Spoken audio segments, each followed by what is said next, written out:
అమరుడైన రాజీవ్ గాంధీ ఈ దేశ యువతకు స్ఫూర్తి. ప్రజాస్వామ్య పరిరక్షణలో, దేశ సమగ్ర కాపాడడంలో శ్రీ రాజీవ్ గాంధీ అమరులైన. గాంధీ వారసత్వాన్ని పుణికిపుచ్చుకున్న రాజీవ్ గాంధీ గారు ఈ దేశంలో పారదర్శకమైన పరిపాలన అందించాలి అంటే సాంకేతిక నైపుణ్యాన్ని జోడించాలి. సాంకేతిక నైపుణ్యాన్ని జోడించినప్పుడే ప్రభుత్వం యొక్క నిర్ణయాలు, ప్రభుత్వం యొక్క సంక్షేమ పథకాలు చివరి పేదవాడి వరకు చేరుతాయని సంపూర్ణంగా విశ్వసించారు. అదేవిధంగా దేశ భవిష్యత్తును నిర్ణయించడంలో 21 సంవత్సరాల ఓటు హక్కును 18 సంవత్సరాలకు తగ్గించడం ద్వారా కళాశాలలో చదువుకుంటున్న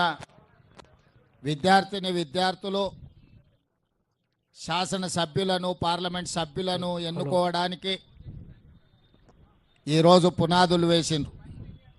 అదేవిధంగా స్థానిక సంస్థల్లో, చట్టసభలలో మహిళలకు సముచితమైన ప్రాతినిధ్యం ఉన్నప్పుడే సమస్యలు చర్చించబడతాయని చెప్పి ఆనాడు మొట్టమొదట స్థానిక సంస్థల్లో మహిళా రిజర్వేషన్లకు పునాదులు వేసింది రాజీవ్ గాంధీ గారు.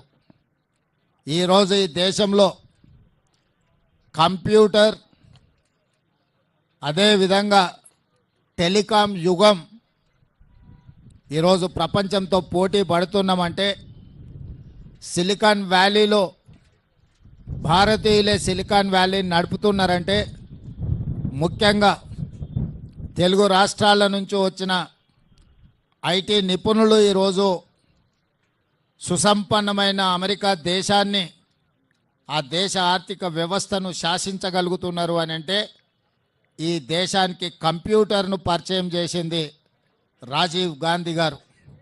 అదేవిధంగా టెలికాం రంగంలో విప్లవాత్మకమైన మార్పులు తీసుకొచ్చి ఈరోజు టెలికాం రంగాన్ని శామ్ పిట్రోడా వారి యొక్క పరిజ్ఞానాన్ని దేశానికి పరిచయం చేసి టెలికాం విప్లవం తేవడంతో ఈరోజు డేటా సెంటర్లు కానీ, జీసీసీలు కానీ, ఐటీ కంపెనీలు కానీ హైదరాబాదు నగరంలో ఈనాడు నిర్మించిన హైటెక్ సిటీ వారి ఆలోచనను స్ఫూర్తిగా తీసుకొని పివి నరసింహారావు గారు ఆ రోజు మనకు ఈ రాష్ట్రానికి ఇవ్వడం జరిగింది.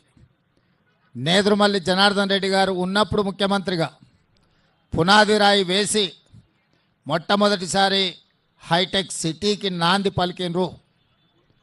ఈరోజు ఫార్మా రంగంలో కానీ, ఐటీ రంగంలో కానీ, సాంకేతిక టెలికాం రంగంలో ఈ దేశంలోనే తెలంగాణ రాష్ట్రం ప్రథమ స్థానంలో నిలబడ్డది అని అంటే దానికి రాజీవ్ గాంధీ గారి ఎనలేని కృషి ఈరోజు మనం చూస్తున్నాం. స్థానిక సంస్థల్లో ఆనాడు రాజీవ్ గాంధీ గారు ఇచ్చిన మహిళా రిజర్వేషన్, ఆ స్ఫూర్తితో శ్రీమతి సోనియా గాంధీ గారు రాజ్యసభలో చట్టసభలకు మహిళా రిజర్వేషన్లు ఇవ్వాలి అని యూపీఏ చైర్పర్సన్గా బిల్లును ఆమోదించడం జరిగింది. సోనియా గాంధీ గారి ఒత్తిడి వల్ల మోడీకి, బీజేపీకి ఇష్టం లేకపోయినా ఈనాడు చట్టసభలలో మహిళా రిజర్వేషన్లు తీసుకురావాల్సిన పరిస్థితి వచ్చింది. అందుకే ఈరోజు గొప్ప నాయకుడు, స్ఫూర్తి ప్రదాత రాజీవ్ గాంధీ ఈనాటి యువతకు స్ఫూర్తిగా ఉండాలి. అంత గొప్ప స్ఫూర్తిని అందించిన రాజీవ్ గాంధీ గారు తెలంగాణ రాష్ట్ర పరిపాలనకు గుండెకాయ లాంటి సచివాలయం ముందలో వారి విగ్రహాన్ని ప్రతిష్ఠించుకొని వారి స్ఫూర్తిని తీసుకొని పరిపాలనను కొనసాగించడమే కాకుండా వారి యొక్క ఆలోచన మేరకు పేదలకు సంక్షేమాన్ని అందించడమే కాదు, తెలంగాణ రాష్ట్రాన్ని సాంకేతికంగా, ఆర్థికంగా బలోపేతమైన రాష్ట్రంగా తీర్చిదిద్దడంలో మేమందరం, మా మంత్రివర్గము, కాంగ్రెస్ పార్టీ సంపూర్ణంగా ముందుకు వెళ్తుంది.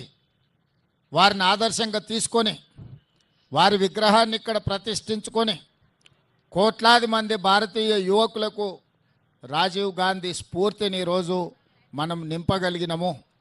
అందుకే